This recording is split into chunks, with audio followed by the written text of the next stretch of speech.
여러분 안녕하세요. 동글동글 동화나라입니다. 오늘도 동화 들으시면서 편안한 시간 되시기 바랍니다. 불가사리. 옛날 어느 산골에 할머니가 혼자 살았어요. 할머니는 아랫마을에서 바느질감을 받아다 힘들게 먹고 살았답니다.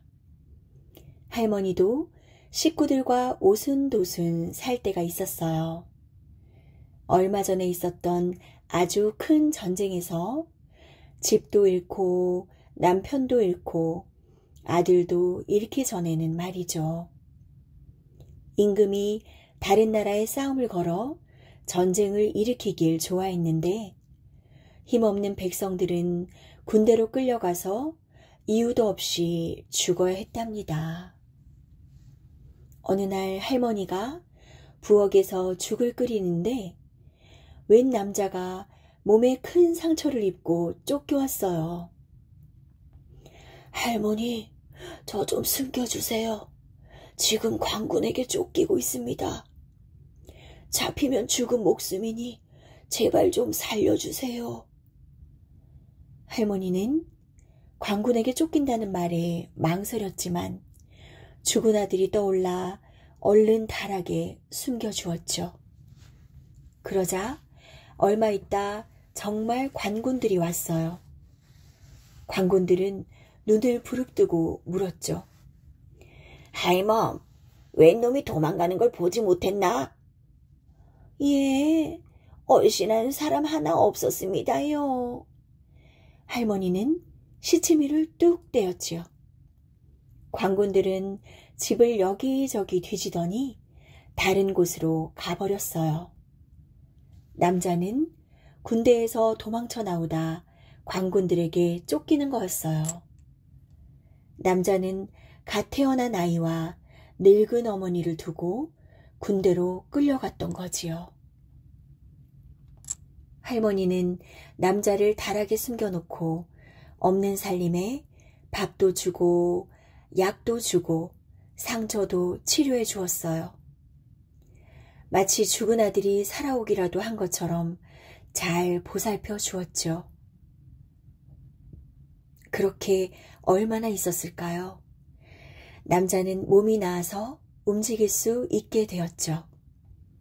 하루는 밥을 먹고 나서 남자가 무슨 생각을 했는지 밥풀 몇 알을 뭉쳐서는 조그만 인형을 만들어 할머니에게 주었답니다.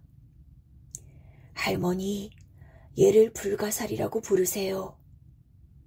그리고 할머니한테 고맙다는 말과 함께 뭐라고 일러주고는 멀리 떠났답니다.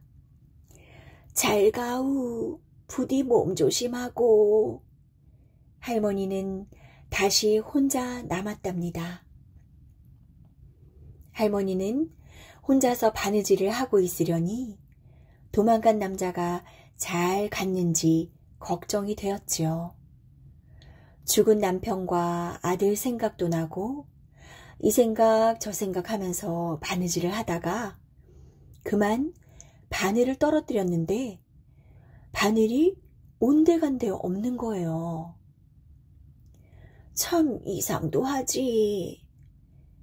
할머니가 바늘을 떨어뜨리기만 하면 없어지는 거예요. 할머니는 일부러 바늘을 떨어뜨려 보았어요. 그랬더니 불가사리가 조르르 와서는 바늘을 꿀꺽 삼켜버리지 뭐예요. 에구머니나, 이게 어떻게 된 일이야? 할머니는 너무 놀라서 눈이 휘둥그레졌어요. 하지만 손가락만한 불가사리가 바늘을 먹는 것이 신기해서 바늘을 자꾸 주었지요. 바늘쌈지에 바늘이 다 떨어지자 불가사리는 방 안을 돌아다니면서 못, 가위, 열쇠, 엽전을 하나씩 주워 먹었답니다. 불가사리는 쇠부치를 먹으면 먹을수록 몸이 조금씩 조금씩 커져서 고양이만 해졌죠. 방 안에 쇠붙이가 다 떨어지자 불가사리는 마당을 돌아다니면서 문고리, 자물쇠, 호미를 하나씩 하나씩 주워 먹었어요. 불가사리는 쇠붙이를 먹으면 먹을수록 몸이 조금씩 조금씩 커져서 돼지만 해졌답니다. 집안의 쇠붙이가 다 떨어지자 불가사리는 마을 대장간으로 내려가 낫, 망치, 도끼를 하나씩 하나씩 주워 먹었어요. 불가사리는 쇠붙이를 먹으면 먹을수록 몸이 조금씩 조금씩 커져서 송아지만 해졌죠. 대장간에 쇠붙이가 다 떨어지자 불가사리는 마을을 여기저기 돌아다니면서 쇠붙이란 쇠붙이는 하나씩 하나씩 다 주워 먹었어요. 불가사리는 쇠붙이를 먹으면 먹을수록 몸이 조금씩 조금씩 커져서 황소만 해졌답니다. 마을에 쇠붙이가 다 떨어지자 불가사리는 멀리 나가 서울까지 갔어요. 불가사리는 서울 곳곳을 돌아다니며 쇠붙이란 쇠붙이는 죄다 주워 먹었답니다. 사람들은 불가사리가 밥솥도 주워 먹고 호미도 주워 먹고 낫도 주워 먹어서 밥도 못 먹고 밭도 못 갈고 나무도 못 하고 아무것도 할 수가 없었어요. 불가사리는 쇠붙이를 먹으면 먹을수록 몸이 조금씩 조금씩 커져서 이제 커다란 코끼리만 해졌답니다. 사람들은 안 되겠다 싶어 불가사리를 잡으려고 몽둥이를 들고 달려들었는데 그만 몽둥이만 부러지고 말았지요. 그러자 사람들은 짐승을 잘 잡는다는 사냥꾼들을 불렀어요. 사냥꾼들이 화살을 쏘고 칼로 찔렀지만 화살은 튕겨나오고 칼은 모두 부러지고 말았지요. 이제 불가사리는 임금이 있는 대궐까지 들어갔어요. 불가사리는 무기고에 들어가 쇠로 만든 무기들을 죄다 먹어치웠지요. 창고에 들어가 쇠붙이가 붙은 보물들은 몽땅 먹어치웠답니다. 나중에는 감옥 쇠창살을 뜯어먹어서 죄 없이 갇힌 불쌍한 사람들이 풀려나기도 했지요. 그러자 이번에는 임금이 참을 수 없었지요. 화가 머리 꼭대기까지 난 임금은 직접 군사들을 이끌고 불가사리를 잡으러 왔답니다. 군사들이 달려들어 활을 쏘고 창을 던지고 칼로 찔렀지만 불가사리는 그것들을 맛있는 먹이처럼 어적어적 씹어 먹었지요. 불가사리가 대포까지 닥치는 대로 먹어버리자 군사들은 죄다 도망치고 말았어요. 임금은 어떻게 해도 불가사리를 잡을 수가 없었지요. 그래서 불가사리를 잡는 사람에게는 큰 상을 내리겠다고 했지요. 여기저기서 사람들이 몰려들었어요. 힘이 장사인 사람도 와서 해보고 꾀가 많다는 사람도 와서 해보고 너도 나도 와서 다 해보았지요. 하지만 아무 소용이 없었답니다. 임금이 고민에 쌓여 있는데 할머니가 나타났어요. 불가사리는 오직 불로만 죽일 수 있습니다. 할머니는 불가사리를 만들어준 남자가 떠나면서 일러준 대로 말했지요. 할머니가 불가사리를 죽일 수 있다고 하자 모두 큰 소리로 비웃었어요. 온갖 재주를 가진 사람들이 다 해보아도 안 됐는데 늙고 힘없는 할머니가 하겠다니 누가 믿겠어요. 하지만 할머니가 정색을 하면서 말하자 한번 믿어보기로 했지요. 좋다. 하지만 네 말이 거짓일 경우에는 살아남지 못할 줄 알아라. 임금은 커다란 기름 구덩이를 파고 그 안에다 쇠붙이를 잔뜩 쌓아놓게 했지요. 불가사리는 쇠붙이를 먹으려고 성큼성큼 다가왔답니다. 불가사리가 쇠붙이를 먹으려는 순간 기름구덩이에 불을 붙였지요. 불은 활활 타올랐어요. 불가사리도 불길에 휩싸였지요. 불가사리 몸이 금방 녹아 없어질 것처럼 보였어요. 임금도 이제 불가사리를 다 잡은 줄 알고 좋아했지요. 하지만 이게 웬걸, 불가사리는 녹아 없어지기는커녕 커다란 불덩이가 되어 우르릉 우르릉 소리를 내며 굴러다녔어요. 불가사리가 가는 곳마다 불이 붙었지요. 집집마다 불이 붙더니 마침내 궁궐까지도 불길에 휩싸였어요. 불가사리는 더욱 큰 불덩이가 되어 굴러다니다 어디론가 사라져 버렸어요. 불은 활활 타올라 서울 안을 다 태웠답니다. 아무도 불을 끌 수가 없었죠. 결국 임금은 화가 난 백성들에게 쫓겨 다른 나라로 도망갈 수밖에 없었어요. 그러니 무기를 만들어 전쟁을 일으킬 일도 없었답니다. 백성들은 이제 전쟁터에 끌려갈 걱정 없이 농사를 지으며 평화롭게 잘 살았답니다. 도둑에게 잡혀간 처녀. 옛날 어느 고을에 젊은 나무꾼이 살았어요. 하루는 산속에서 나무를 하고 있는데 우락부락한 텁석부리 거인이 웬 처녀 하나를 업고 큰 바위 뒤로 바람처럼 달려가는 거예요. 그러더니 땅으로 꺼졌는지 하늘로 솟았는지 갑자기 사라져 버렸죠. 참 이상한 일도 다 있지. 나무꾼은 그걸 지켜보며 고개를 갸웃거렸어요. 도둑이 김진사 딸을 대낮에 업어갔대요. 김진사가 딸을 찾아오는 사람에게 재산의 반을 준다네요. 며칠 후 고을에는 이런 소문이 나돌았지요. 아, 그 처녀가 김진사 딸이구나. 나무꾼은 한 걸음에 김진사를 찾아가 말했지요. 제가 딸을 찾아올 테니 석수장이를 한 사람만 붙여주십시오.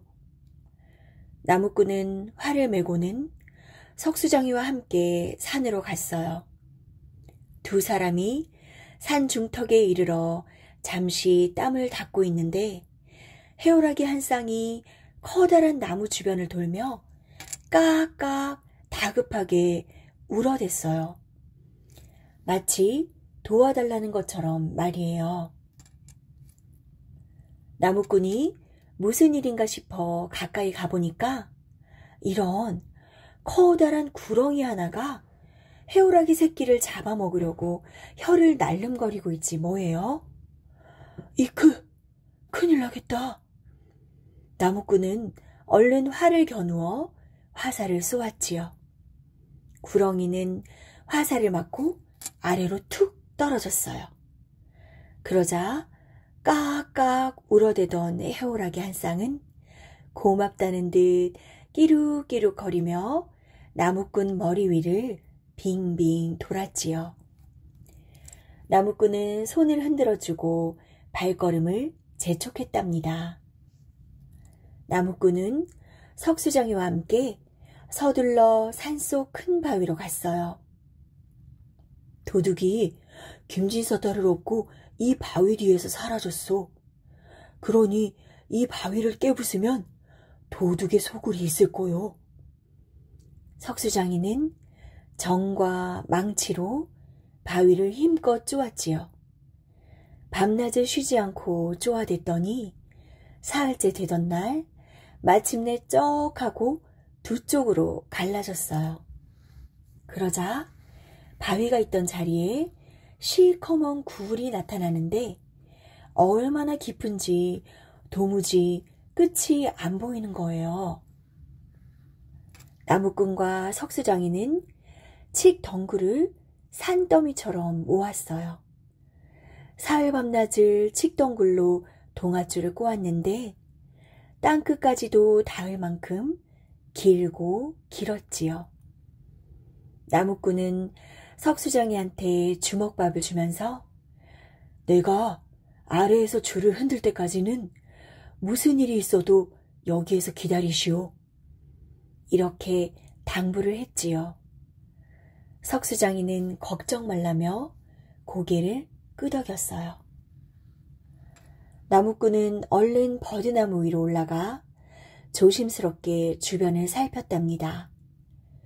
버드나무 맞은편에 으리으리한 기와집이 보이는데 조금 있자니까 웬 처녀가 물동이를 이고 그 집에서 나왔어요.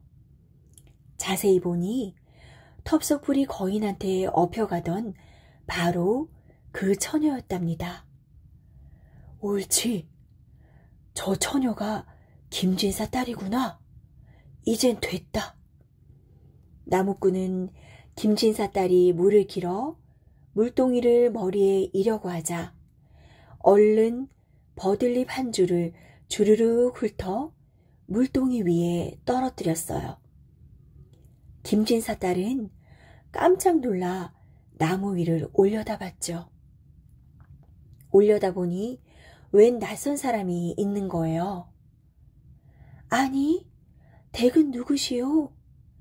나무꾼은 재빨리 버드나무를 타고 내려와서 자기는 김진사 딸을 구하러 왔다고 말했어요.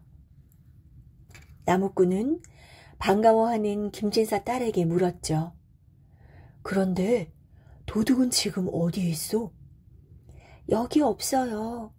도둑은 석 달 열흘 동안 쉬지 않고 잠만 자다가 석 달 열흘 동안 바깥 세상에 나가서 도둑질을 하는데 도둑질하러 나간 지 오늘로 보름째예요. 이러는 거예요. 그러고는 누가 볼까 두려운지 나무꾼을 얼른 기와집으로 데리고 들어갔어요.